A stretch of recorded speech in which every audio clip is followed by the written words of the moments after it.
اور آ کے جناب ہاتھ پھیرے جا رہے ہیں سر پہ. اسی پنجاب پولیس کی وردی کے اندر ملبوس ایک کمینے نے کچھ دن پہلے اپنے تھانے کے اندر ایک داڑھی والے کی داڑھی کھینچی ہے, اس کا بازو مروڑا ہے, سنت رسول کی توہین کی ہے. اس کے اوپر تو کوئی نہیں دکھایا کہ جناب آئی جی صاحب نے جناب یہ اس کو سزا دی ہے, آرمی چیف صاحب نے یہ رد عمل دیا ہے, جناب اعلیٰ اس کے اوپر چیف جسٹس نے یہ رد عمل دیا ہے. اسلام پہ حملہ ہو تو آرمی چیف کی زبان بند ہے, چیف جسٹس کی زبان بند ہے, جناب وزیر اعظم کی زبان بند ہے, صدر کی زبان بند ہے. اور اگر اسلام کے خلاف کوئی بندہ بات کرے تو شاباشیاں دینے کے لیے تم لوگ سارے اکٹھے ہو جاؤ. یہ کیسا عشق رسول ہے, یہ ہمیں بھی سمجھ نہیں آتا. اور پاکستان کا میڈیا, پاکستان کے میڈیا کی بالکل اس سے اچھی مثال کوئی نہیں ہو سکتی کہ مفید الطالبین میں ہم پڑھتے تھے, ایک لوہار کا کتا تھا, وہ سارا دن سویا رہتا تھا, جو ہی وہ لوہا کوڑتا رہتا ٹھا ٹھا کی آوازیں آتی, وہ کتا بالکل مطمئن ہو کے سویا رہتا. لیکن جس وقت وہ روٹی کھانے کے لیے وقفہ کرتا اور روٹی چبانے لگتا اور چپ چپ کی آواز آتی جبکہ روٹی چبائی جا رہی ہے, تو فوراً اس کے کان کھڑے ہو جاتے اور وہ بیدار ہو جاتا. تو وہ بڑے غصے میں آ کے کہتا ہے, وہ بغیرت, اتنے ہتھوڑے کی آواز, ٹھا ٹھا کی آواز تمہیں نہیں اٹھاتی, اور تمہیں روٹی کھاتے ہوئے چپ چپ کی آواز تمہیں بیدار کر دیتی ہے. پاکستان کے میڈیا کو اگر انڈیا کی کوئی اداکارہ 10 سال 20 سال 50 سال پہلے مری ہے, اس کی موت کا دن یاد ہوگا. پاکستان کے میڈیا کو گلوکار کے مرنے کا 50 سال بعد بھی دن یاد ہوگا. پاکستان کے میڈیا کو ناچ گانے اور نرسز کا ابتدائی دن بھی یاد ہوگا. لیکن پاکستان کے میڈیا کو صلاح الدین ایوبی کی شہادت کا دن یاد نہیں ہوگا. پاکستان کے میڈیا کو غازی علم الدین کے اوپر بات کرنا یاد نہیں ہوگا. ابھی کل یوم شہادت گزرا ہے غازی ناموس رسالت غازی ملک ممتاز حسین قادری رحمۃ اللہ علیہ کا. پاکستان کے میڈیا نے مجالے کو خبر دی ہو, مجالے کو اس کے اوپر زبان کھلی ہو. میں کہنا چاہتا ہوں یہ کنفرم بات ہے, بابا جی فرماتے تھے کہ حضور کے دین کو تمہاری گندی سکرینوں کی محتاجی نہیں ہے.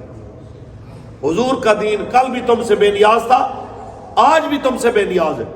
اور یہ کہہ کے کہ جی مجھے اچھی طرح یاد ہے جیو کا ایک پروگرام جس کے اندر انہوں نے کہا جی 2017 کا مقبول ترین نعرہ کون سا ہے, تو تقریباً سب نے کہا جی مقبول ترین نعرہ وہ جی فیض آباد والا لبیک یا رسول اللہ بھی کہتے ہوئے ان کو موت پڑتی تھی, وہ یہ لفظ, اور ساتھ میں اینکر اینڈ میں بول پڑی کہنے لگی ہاں ہاں وہ نعرہ جو آپ بتا نہیں سکتے اور ہم چلا نہیں سکتے. جس ٹی وی چینل پہ بیٹیوں کو باپ کے سامنے کھڑے ہو کے گھر سے بھاگ کے کورٹ میرج کرنے کے درس دیے جاتے ہیں, وہ منظر چلائے جا سکتے ہیں. جناب بیہودہ اور جناب اخلاق سے گری ہوئی ویڈیوز چلائی جا سکتی ہیں, اخلاق سے گرے ہوئے جناب ایڈ چلائے جا سکتے ہیں. ہاں لبیک یا رسول اللہ کا نعرہ نہیں چلایا جا سکتا کیونکہ یہود و نصارہ ناراض نہ ہو جائے. ایک بات یاد رکھ لیجئے مسلمانوں, آج وقت ہے آپ خود بھی اور اپنی نسل کو بھی دین کے پاس لے کے آئیں, ورنہ ایک وقت آئے گا آپ روئیں گے, آپ چلائیں گے, آپ چیخیں گے, آپ کی یہ نسل آپ کے کام نہیں آئے گی. اس نسل کو بچانا چاہتے ہیں تو حضور کے دین کے پاس لے کے آئیں. خدا کی قسم جو بچہ اللہ اور اس کے حبیب کی عزت نہیں کر سکتا, جو بچہ اللہ اور اس کے رسول کے دین کا ادب نہیں کر سکتا, وہ کبھی اپنے ماں باپ کا ادب بھی نہیں کر سکتا. ماں باپ کا ادب وہی کرے گا جو اللہ اور اس کے رسول کی عزت کے لیے اپنی جان دے سکتا ہے, کسی حد تک جا سکتا ہے. بس اسی بات پہ کھڑے ہوئیے اور اسی یقین کے ساتھ دین کا ساتھ دیجئے. اور جب بھی ہم تو اس لیے کہتے ہیں, بابا جی علیہ رحمہ ایک بات فرمایا کرتے تھے کہ ہم نے اپنی گردنیں رسول اللہ کے لیے رکھی ہیں. ہم آپ کو اس لیے کہتے ہیں کہ آپ لبیک کے ساتھ کھڑے ہوں کہ پوری دنیا کا کفر اس ٹائم لبیک کو جناب اعلیٰ کھا جانے والی نظروں سے دیکھ رہا ہے, کیونکہ یہ کہتے ہیں کہ پاکستان کا مطلب کیا, لا الہ الا اللہ, دستور ریاست کیا ہوگا, محمد الرسول اللہ. لہٰذا ہمیں کسی کی رضا اور ناراضگی سے, یہ جتنے بھی یہود و نصارہ کی ایجنٹی کرنے والے لوگ ہیں ان سے غرض نہیں ہے.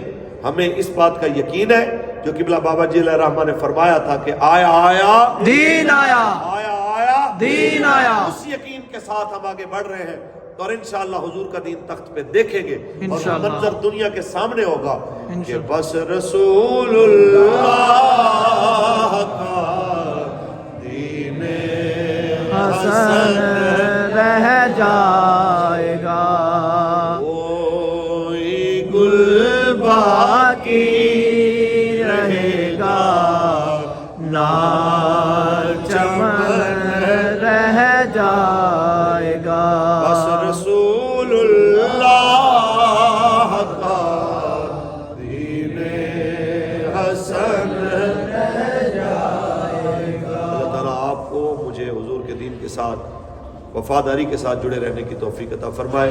آمین۔ وآخر دعوانا الحمدللہ رب العالمین۔